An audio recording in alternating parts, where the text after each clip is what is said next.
Boa noite, irmãos. Que a graça e a paz do Senhor estejam presentes em nossas vidas esta noite. Louvado seja o Senhor. Eu convido você a abrir sua Bíblia no Evangelho de Marcos, capítulo de número 1, dos versículos 16 ao 20.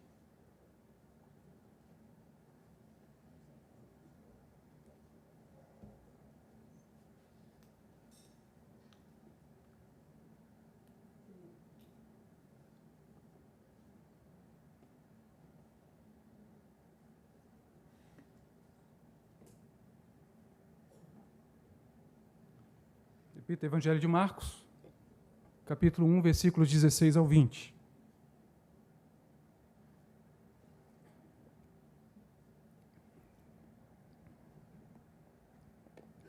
Palavra eterna do Senhor, que diz assim: Caminhando junto ao mar da Galileia, viu os irmãos Simão e André, que lançavam a rede ao mar, porque eram pescadores. Disse-lhes Jesus: Vinde após mim, e eu vos farei pescadores de homens. Então eles deixaram imediatamente as redes e o seguiram. Pouco mais adiante viu Tiago, filho de Zebedeu, e João, seu irmão, que estavam no barco, consertando as redes. E logo os chamou, deixando eles no barco a seu pai Zebedeu, com os empregados, seguiram após Jesus. Oremos. Senhor nosso Deus, aqui estamos diante da Tua palavra santa, maravilhosa, bendita, palavra eterna. E nós suplicamos a Tua graça, suplicamos, Senhor, a sabedoria que vem do Teu Espírito para que possamos nela discorrer nessa noite, aprendendo aquilo que Tu tens reservado para nós. Obrigado, Senhor, por Tua palavra. Obrigado pela oportunidade viva e rica de estarmos aqui e de compartilharmos daquilo que o Senhor mesmo tem nos dado. Muito obrigado, Senhor. E eu te peço, fala ao nosso coração, a cada um de nós, e que nenhum possa colocar o pé fora deste lugar, sem antes ser confrontado pelo Teu Espírito, sem ser curado, sem ser tratado, Senhor. Eis a nossa oração sincera, no nome de Jesus. Amém. O título do sermão desta noite é Jesus, o Deus irresistível. Jesus, o Deus irresistível. Dando sequência à série de sermões expositivos na carta, no livro de Marcos, hoje chegamos à vocação de 4 discípulos. Nós já falamos aqui, a partir desse púlpito, os pastores, que Marcos tinha pressa em anunciar o Evangelho, e originariamente ele escreveu o seu evangelho pensando nos romanos, e o romano não tem tempo a perder. A mente do romano é pragmática, e ele quer saber logo das coisas, ele não gosta de floreios, de rodeios, ele quer que se vá diretamente ao ponto, e assim é que Marcos faz. Era necessário falar de maneira apropriada, porque muitos anos já haviam passado desde a partida do Senhor Jesus, sua ascensão, e a igreja necessitava de um evangelho para seguir, para entender aquilo que foi o ensinamento de Jesus. E o evangelho de Marcos foi o primeiro dos evangelhos. O nome do escritor é João Marcos, como já falamos. João, seu nome hebraico, e Marcos, o seu nome romano. O autor se utiliza exatamente do seu nome romano para facilitar a aderência de seu escrito. Antes de entrarmos no texto propriamente dito, é necessário compreendermos que existe um hiato de aproximadamente 1 ano entre a tentação do deserto, que está no versículo 13, e a vocação dos 4 discípulos, que se inicia no versículo 16. Foi nesse ato que ocorreram os acontecimentos que são descritos no Evangelho de João, do capítulo 1, versículo 35, até o capítulo 4, versículo 54, dos quais destacamos o primeiro milagre, a operação de Jesus em Caná da Galileia, transformando água em vinho, a visita de Jesus a Jerusalém e ao templo do Senhor para purificá-lo, a visita secreta de Nicodemos, o ministério paralelo de João Batista, o início do ministério de Jesus na Galileia, o diálogo de Jesus com a mulher samaritana, a rejeição de Jesus em Nazaré, a cidade onde foi criado, e sua mudança definitiva para a cidade de Cafarnaum. Agora vamos ao texto. Eu gostaria de destacar no texto algumas informações que são extremamente importantes para também extrairmos dessas informações lições igualmente importantes. Eu gostaria de convidá-lo a olhar para o versículo 16. Caminhando junto ao mar da Galileia, viu Simão e André. E no versículo 19, pouco mais adiante, viu a Tiago, filho de Zebedeu, e João, seu irmão, que estavam consertando as redes. Deixe-me explicar para você. Esse encontro de Jesus com esses 4 homens, sobretudo com Pedro, não foi o primeiro encontro. O primeiro encontro está descrito no livro de João, no capítulo 1, versículos 35 a 42, que diz assim: No dia seguinte, João Batista estava outra vez ali com os 2 de seus discípulos e olhando para Jesus que passava, disse: Eis o Cordeiro de Deus. Aqueles 2 discípulos ouviram-no dizer isto e seguiram a Jesus. É claro que sim. Voltando-se Jesus e vendo que o seguiam, perguntou-lhes: O que buscais? E disseram eles: Rabi, que traduzido quer dizer mestre. Onde pousas? Essa pergunta me intriga um pouco. Por que eles queriam saber onde Jesus pousava? E Jesus diz: Vem e vês. E assim o fizeram. E Jesus, o que passava na cabeça dos discípulos, nós não compreendemos.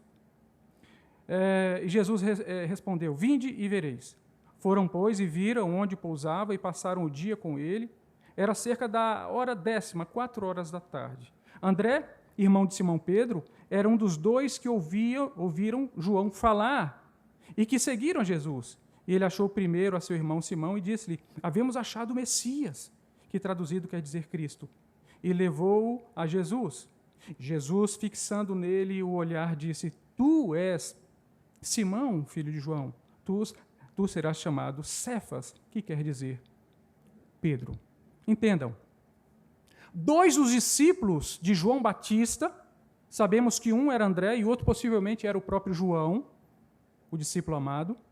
É provável que o relacionamento desses 4 homens, Pedro, André, Tiago e João, se dava porque eram pescadores, tinham o mesmo ofício. Segundo, porque pelo menos um de cada dupla de irmãos era um discípulo de João Batista. E terceiro, porque ambos acreditavam e aguardavam a vinda do Messias.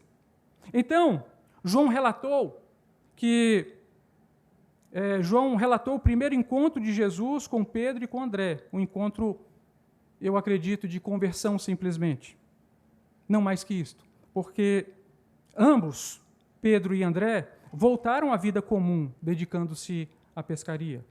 É possível também que Pedro e André, Tiago e João, visitassem Jesus de quando em quando.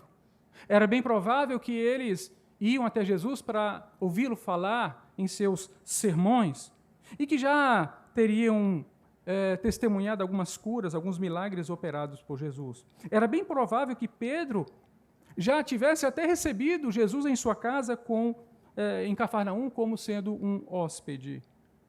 Os discípulos, todavia, continuaram sua ocupação e voltaram à prática da pescaria. Era a vida que seguia. E é assim que Jesus faz conosco.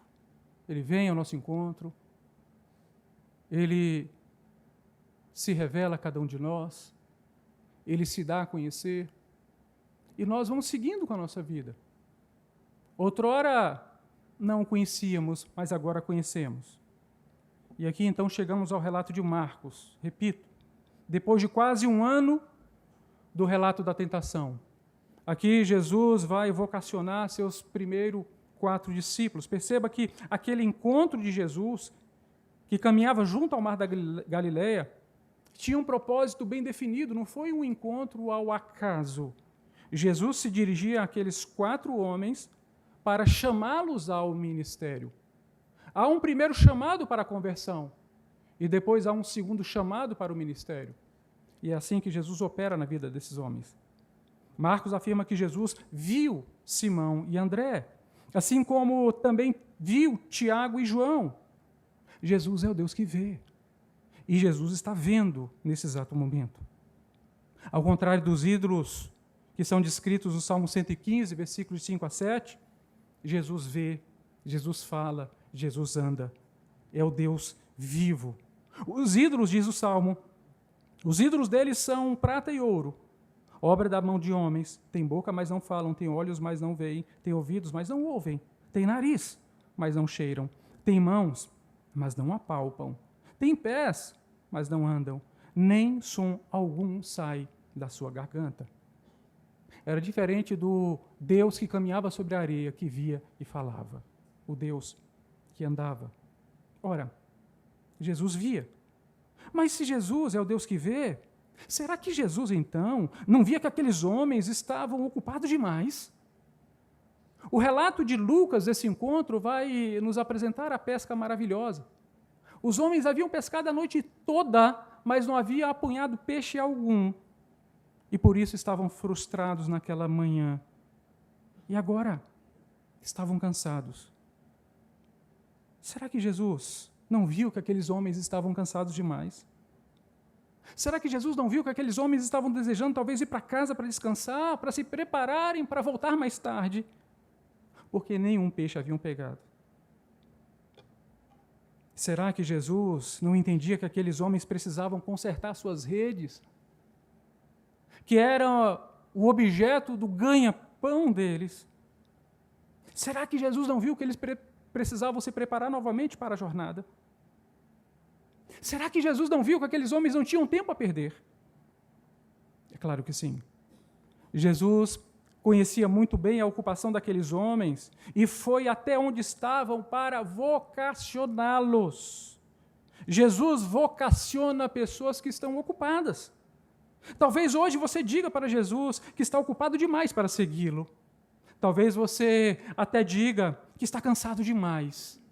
Ou talvez ainda você diga, Senhor, agora não dá, amanhã talvez, mas hoje não.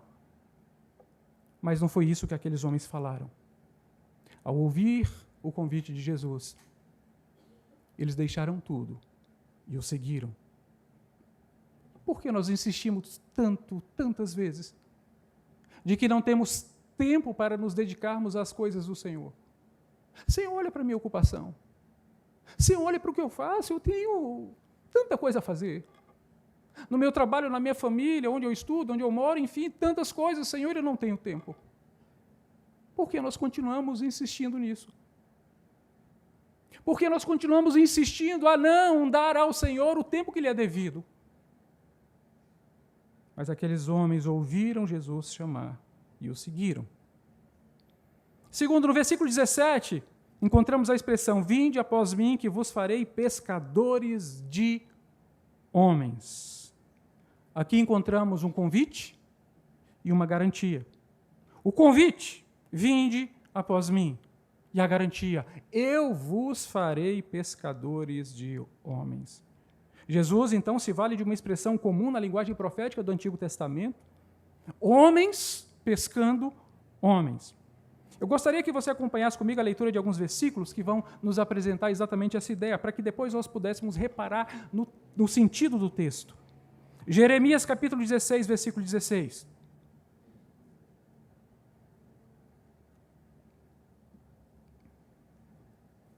Jeremias capítulo 16, versículo 16. E veja o sentido do texto. Homens sendo pescadores de homens. Eis que mandarei vir muitos pescadores, diz o Senhor, os quais os pescarão. E depois mandarei vir muitos caçadores, os quais os caçarão de todo o monte e de todo outeiro, e até das fendas das rochas. Homens caçando homens. Amós capítulo 4, versículo 2. Jurou o Senhor Deus pela sua santidade que dias estão para vir sobre vós, em que vos levarão com anzóis, e aos que saídes por último com anzóis de pesca. O terceiro texto está no livro de Abacuque, capítulo 1, versículos 14 a 16. Abacuque, capítulo 1, versículos 14 a 16. E farias os homens como peixes do mar, como os répteis que não têm quem os governe. Ele a todos levanta com o anzol, apanha-os com sua rede e os ajunta na sua rede varredora. Por isso ele se alegra e se regozija. Por isso sacrifica a sua rede e queima incenso à sua rede varredora. Porque por elas enriquece a sua porção e abundante a sua comida. Vocês conseguem reparar o sentido? No sentido utilizado pelos profetas, homens são pescadores de homens. E assim como aqueles que pescam peixes, os pescadores de homens são usados por Deus, por Yahvé, para pescar homens, que significa trazer juízo. O sentido é de juízo de Yahvé. E por quê? Porque a pescaria apresenta o sentido de violência. Ora, como não? Será que o peixe sai da água voluntariamente? Não. O peixe é fisgado no anzol, ou ele é arrastado numa rede. A vontade do peixe, é claro, é ficar dentro da água. Mas ele é violentado pelo pescador, que de lá o arranca de uma forma ou de outra. Mas na pescaria, no sentido apresentado pelos profetas, os peixes são retirados do seu habitat e trazidos para a morte. De outra sorte, vem agora Jesus, apresentando um novo sentido. Perceba que o habitat do homem é o mundo mau, onde João vai dizer em 1 João 5,19, um mundo que inteiramente jaz o maligno. O fato é que, assim como os peixes não querem sair da água, os homens também não querem sair do mundo. E é por isso que o mesmo apóstolo João nos adverte, 1 João capítulo 2, versículos 15 a 17, que vai dizer: não ameis o mundo, nem o que há no mundo. Se alguém ama o mundo, o amor do Pai não está nele. Porque tudo o que há no mundo, a concupiscência da carne, a concupiscência dos olhos e a soberba da vida, não vem do Pai, mas sim do mundo. Ora, o mundo passa e sua concupiscência, mas aquele que faz a vontade de Deus permanece para sempre. Então as pessoas estão no mundo e não querem sair do mundo. Por quê? Porque elas não veem perigo no mundo. E a única forma de tirar os homens do mundo é pescando-os. Em certo sentido, retirando-os a fórceps. Mas paradoxalmente sem violência.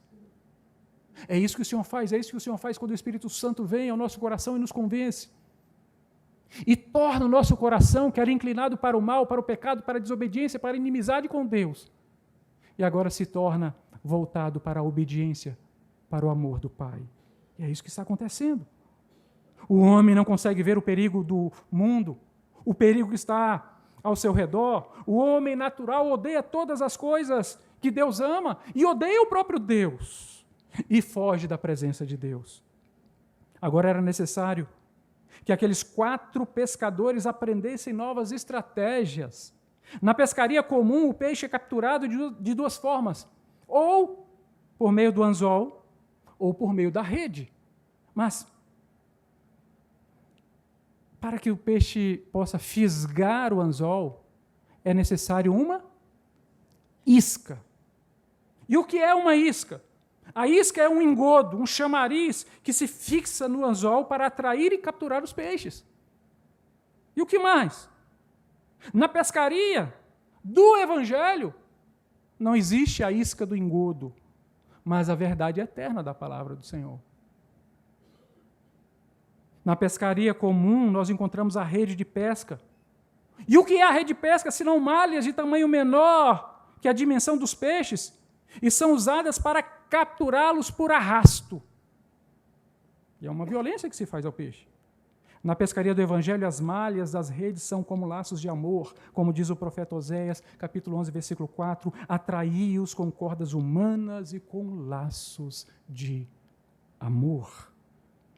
Por isso que a pregação do Evangelho deve ser pura e simples, sem iscas, sem redes, sem engano, sem mentiras, sem mostrar aquilo que o Evangelho não é, sem tornar o Evangelho mais palatável, como fazem alguns pregadores, buscando tornar o Evangelho atrativo com chamarizes humanos, com engodos, como a pregação, por exemplo, da prosperidade.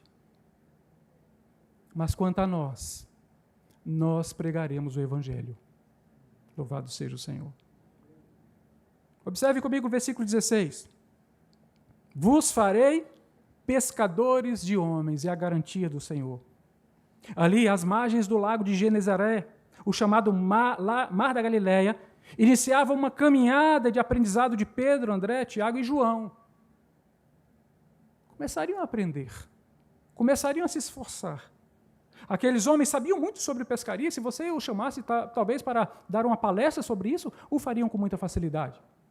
Era a vida deles. Eles poderiam ensinar o seu ofício, poderiam gastar horas falando de suas experiências no Mar da Galileia. Mas, agora, precisavam estar com o mestre dos mestres para aprender outro tipo de pescaria, por óbvio. Pedro, André, Tiago e João não estavam prontos naquele momento. Claro que não. Havia muito a ser aprendido. Mas ali, às margens do também denominado Tiberíades, estavam aqueles 4 homens sendo matriculados da Universidade de Jesus. Por 3 anos caminhariam com ele, o veriam pregar, o veriam ensinar, o veriam curar. Com Jesus aprenderiam o que é o compadecimento, o que é o cuidado, o que é o visitar e o que é o orar. Em Jesus aprenderiam a se relacionar com o Pai e a se relacionar com as pessoas, a se relacionar com a cidade, a se relacionar com os religiosos, a se relacionar com as pessoas, com as crianças, com senhoras, com senhores, a se relacionar com o culto. Com Jesus aprenderiam, porque o veriam sorrir, o veriam chorar, o veriam clamar, o veriam operar milagres. Com Jesus aprenderiam a amar a Deus, amar a palavra e amar aos outros. A Universidade de Jesus está aceitando novas matrículas. Louvado seja o Senhor. E foi exatamente assim, dia a dia, que eles foram sendo transformados em pequenos cristos. Louvado seja o Senhor. E aqui cabe uma reflexão: o quanto será que nós temos sido transformados? O quanto? Porque se a gente pensar um pouco na pessoa de Pedro, por ocasião daquela noite fatídica da traição, Pedro por 3 vezes negou a Jesus antes que o galo cantasse. E naquela ocasião ele foi reconhecido por causa da maneira como falava. Porque ele falava como mestre. E disseram assim para ele: verdadeiramente és também um deles, porque o teu modo de falar te denuncia. Será que o modo que você fala denuncia que você é um pequeno Cristo? Será que o modo que você se expressa denuncia que você é uma pessoa chamada para viver o Evangelho de Cristo? Ou será que lá no seu ambiente de trabalho, talvez, ou na universidade onde você estuda, você não possa nem falar que é evangélico? Porque as pessoas vão dizer assim: você? Desse jeito que você fala? Dessa forma como você se comporta? Eu espero que a cada dia estejamos mais parecidos com Cristo. Sabe, queridos, um dos principais óbices que impedem muitos cristãos de pregar o Evangelho e de exercer ministério é a alegação de não saberem o como fazer. Pastor, eu não sei como fazer. Eu não sei. Ouça.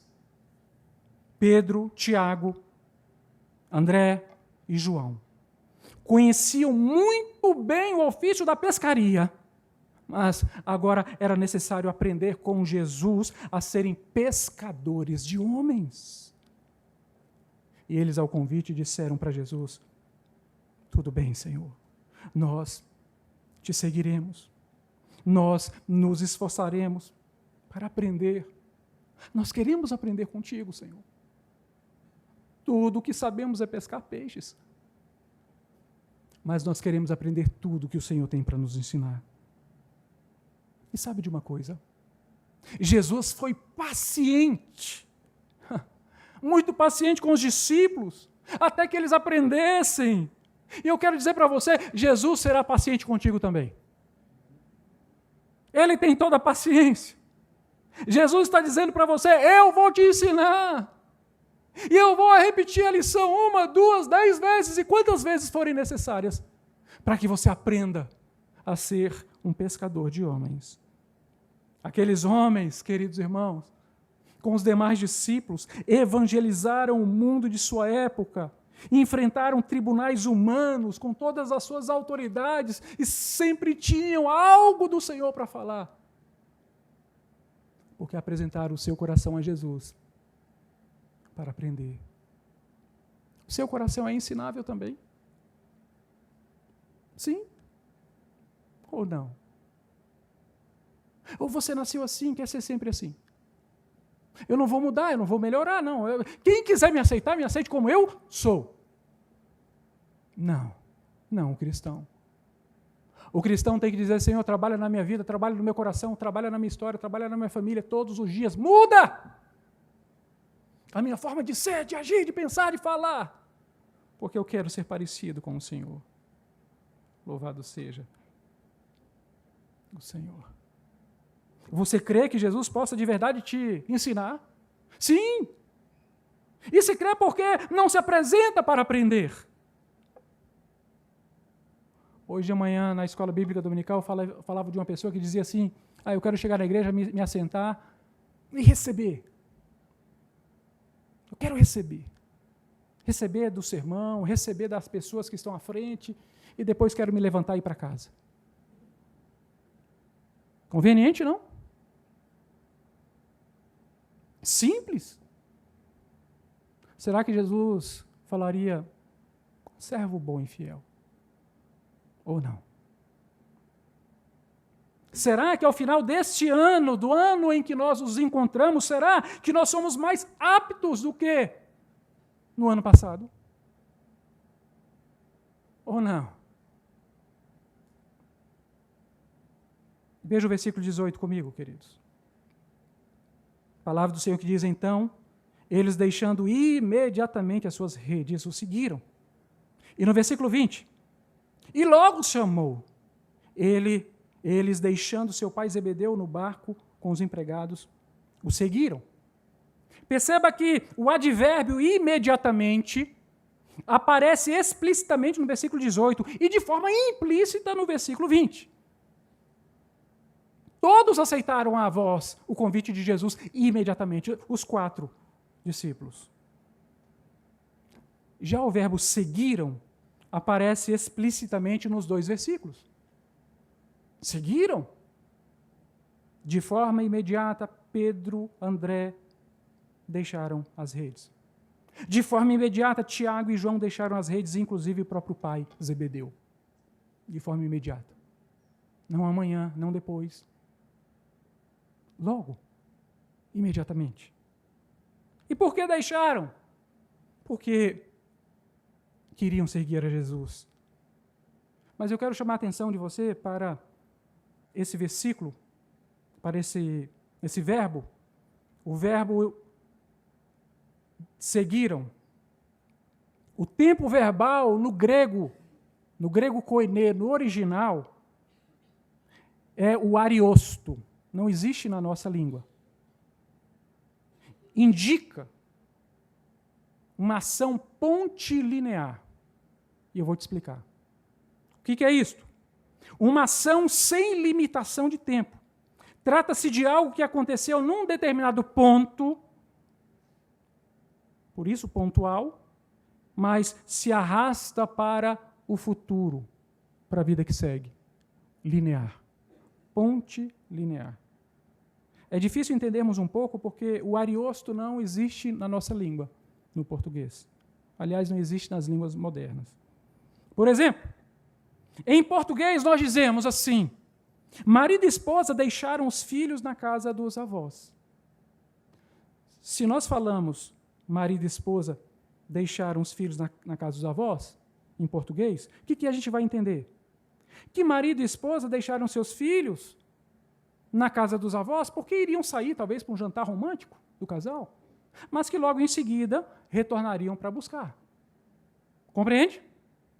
Se tivesse sido escrito no grego com o verbo ariosto, aí seria um pouco diferente.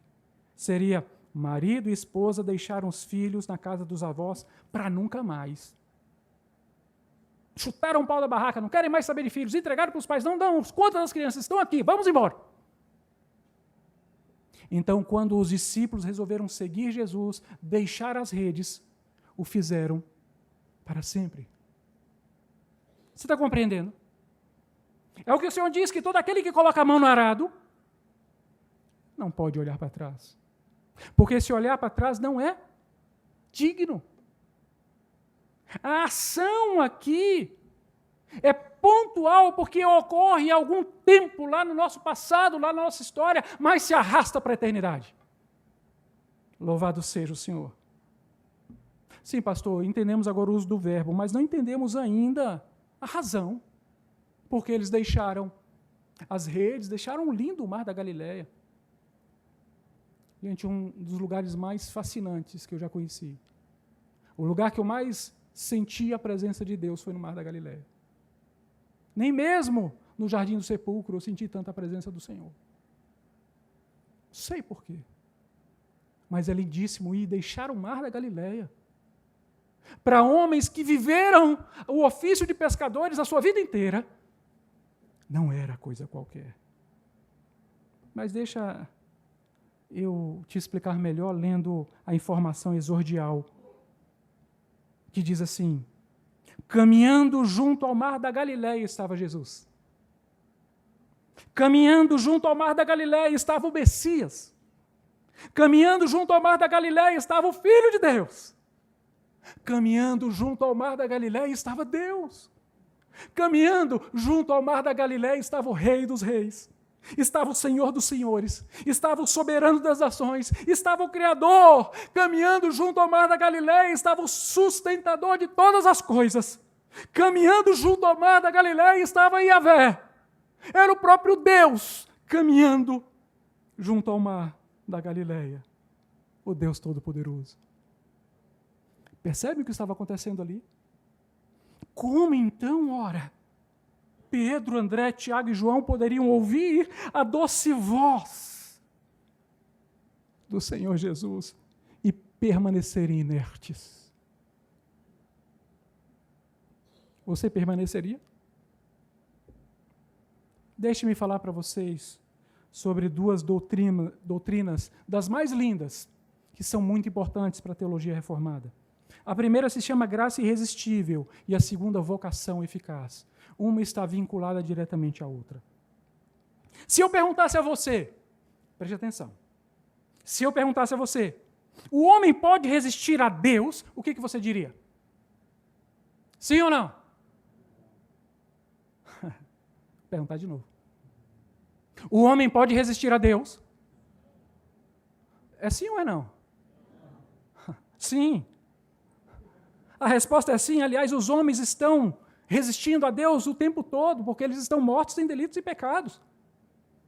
Quantas pessoas você já falou de Jesus? Eu espero que tenha falado. E elas disseram não. Os homens resistem a Deus o tempo inteiro, até que Deus resolva vencer essa resistência. Compreendeu? É como aquela falácia que se diz: se Deus é todo-poderoso, poderia Deus criar uma pedra tão grande, mas tão grande, que nem Ele mesmo fosse capaz de movê-la? Aí você entra numa falácia, se você disser que Deus é capaz de fazer essa pedra, você vai dizer que Deus é incapaz de levantá-la. Como responder o dilema? Sim, Deus é capaz de fazer essa pedra tão grande, mas tão grande, que nem Ele mesmo possa levantá-la, sim. Mas quando Ele quiser levantar, vai levantar. Porque Ele é Deus. Então a graça é irresistível. O que é a graça irresistível? É a afirmação de que Deus, por meio do Espírito Santo, age no coração do pecador por meio da regeneração, tornando-o inclinado a não mais resistir à graça de Deus. A graça de Deus, então, se torna irresistível para todos aqueles que foram transportados da morte espiritual para a vida espiritual. Louvado seja o Senhor. E o que é a vocação eficaz? Será que quando Deus chama, a pessoa pode dar de ombros e dizer: eu não vou não quero não, minha mãe não deixa? Ou minha esposa não deixa, né? Ou meu marido, ou meus pais, ou meus filhos. Vocação eficaz é a obra do Espírito Santo pela qual, convencendo-nos do nosso pecado e da nossa miséria, iluminando o nosso entendimento pelo conhecimento de Cristo e renovando a nossa vontade, nos persuade e habilita a abraçar Jesus Cristo que nos é oferecido de graça no Evangelho. Que coisa linda! Significa dizer que todas as vezes que o Senhor chama o pecador, vem. Ok? Um exemplo aqui para vocês. Eu gosto muito de falar. Quem já fez discipulado comigo já me ouviu falar sobre isso. Você, irmã, é uma menina agora de 5, 6 anos de idade. E você, irmão, é um garotinho de 5, 6 anos de idade. E perante você, irmã, eu coloco toda a coleção da Barbie. A Barbie advogada, a Barbie engenheira, a Barbie médica, a Barbie divorciada. Né? Que agora tem, né? A casinha da Barbie, o carro da Barbie, o Ken também vai estar lá. Toda a coleção, tudo ali. E para os meninos eu coloco toda a coleção de carrinhos do bombeiro, de carrinhos da polícia. E digo para eles, olha, você, menina, a coleção da Barbie é sua. Você, menino, a coleção dos bombeiros e da polícia são suas. Aí os meninos iam cruzar os braços e dizer assim, não vou. Você faria isso? O que você faria? Correria para os brinquedos, é tudo meu. Ou não? Graça irresistível, quando Deus se manifesta, quando Deus se apresenta, não há como o pecador não ver a bondade, a beleza, a doçura. E ele vai a Jesus. Será que quando o rei, o soberano chama, o servo pode dizer, não vou? Mas é claro que não. Mas é claro que não. Ouça. Nem mesmo um morto de 4 dias resistiu ao chamado de Jesus. Louvado seja o Senhor. E o que estava acontecendo ali? À beira do mar da Galileia. Estava acontecendo que Jesus entrava de uma vez por todas no coração daqueles humildes pescadores, porque era impossível resisti-lo. Louvado seja o Senhor. O fato, queridos, é que Jesus foi ao encontro deles caminhando na praia. Ali estava a imagem do Deus real com os pés untados de areia. O sol estava banhando o corpo de Deus, ao passo que o vento estava tocando na pele de Deus. O rosto austero de Deus poderia ser visto, o seu olhar profundo podia ser contemplado. Louvado seja o Senhor. E naquela manhã, na praia da Galileia, nunca mais, Jesus seria deixado por aqueles 4 homens. E finalmente se ouviu a voz do Todo-Poderoso que disse, vinde a mim, e eu vos farei pescadores de homens. Louvado seja o Senhor. Eu quero concluir esse sermão, queridos, perguntando para você, você se lembra daquele dia em que Jesus entrou na sua vida? Sim, porque um dia Jesus entrou nas nossas vidas e com ternura nos chamou pelo nome. Aquela seria a primeira vez que ouviríamos a sua voz, então nos apaixonamos ali por Ele. Naquele lugar especial, no lugar da nossa conversão. E naquele momento, Ele se assenhorou de nossa história e de nossa vida, mudou a nossa mente, abriu a nossa visão, trouxe sentido à nossa história e apagou de vez o pecado da nossa vida. Não tem mais escrito de dívida. Foi cravado na cruz. A experiência da conversão é sem igual. E cada um, com certeza, tem a sua própria narrativa. Coisa linda é servir a esse Deus. Um Deus irresistível, de uma graça incomensurável. E foi exatamente isto que disse Santo Agostinho ao escrever suas confissões, ao derramar seu coração em forma de palavras, sem haver como expressar a alegria de conhecer Jesus, face à tristeza de ter perdido tanto tempo sem conhecê-lo. Ele disse, tarde te amei. Oh, beleza tão antiga e tão nova, tarde te amei. 30 anos estive longe de Deus, mas durante esse tempo algo se movia dentro do meu coração. Exalaste o teu perfume e respirei. Agora suspiro por ti, anseio por ti, de quem separar-se é morrer, de quem aproximar-se é ressuscitar. com quem habitar é viver. Louvado seja Deus. O que poderíamos fazer diante da graça irresistível de Jesus, o Deus irresistível, se não nos entregar por completo, nos derramar de amor, nos deleitar de paixão, viver intensamente essa história de amor sem fim, entrar nos seus átrios com canções, com ações de graça. Não há beleza tão pura, ternura tão doce, ó perfeição sem igual. A Ti, Pai, Filho e Espírito Santo, entregamos tudo o que somos, o que possuímos e o que representamos para a Sua glória. E amém. Graça irresistível. Foi por isso que Pedro, André, Tiago e João deixaram redes e anzóis, deixaram família e amigos, deixaram o mar da Galileia. E você não deixaria? A minha oração é que hoje, havendo aqui alguém que ainda não teve encontro verdadeiro com Jesus, o Deus irresistível, que Ele venha até você e Ele se apresente com essa beleza tão grande, de forma que você não resista mais. A minha oração é que Deus vença a sua resistência, a resistência do seu coração, e fale de maneira que você nunca se esquecerá de sua voz. Que Deus te abençoe. Curve sua cabeça, querido. Senhor nosso Deus, estamos aqui diante da Tua palavra. Obrigado, Senhor, por Tua bênção em nossas vidas. Obrigado, Deus, porque Tu és, Senhor, que fala ao nosso coração de tantas formas, de tantas maneiras, Senhor. É impossível resistir. É impossível resistir o Senhor. É impossível ouvir a Sua voz e permanecer inerte. É impossível, Senhor. É impossível dar de ombros quando o Senhor chama. Porque quando o Senhor chama, nós corremos para junto de Ti. É impossível vivermos sem a Tua presença. Jesus, Tu és o Deus irresistível. E assim, como Pedro, André, Tiago e João não resistiram, assim também estamos aqui e nós não resistimos, Senhor. Obrigado, Senhor. Obrigado, Senhor, porque Tu te revelaste a cada um de nós de maneira irresistível. Muito obrigado, Senhor. Muito obrigado. Que a Tua bênção, Senhor, possa continuar em nossas vidas de forma que nós possamos também apresentá-la a outras pessoas de maneira irresistível. Faz assim, Senhor, para a glória do Teu nome.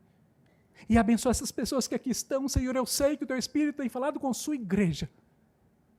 E fala, Senhor, de forma mais profunda ainda, porque sou tão limitado, Senhor. Mas o Senhor é o Deus do impossível. Tu és o Deus que faz, que opera. Toma a vida de cada pessoa em Tuas mãos.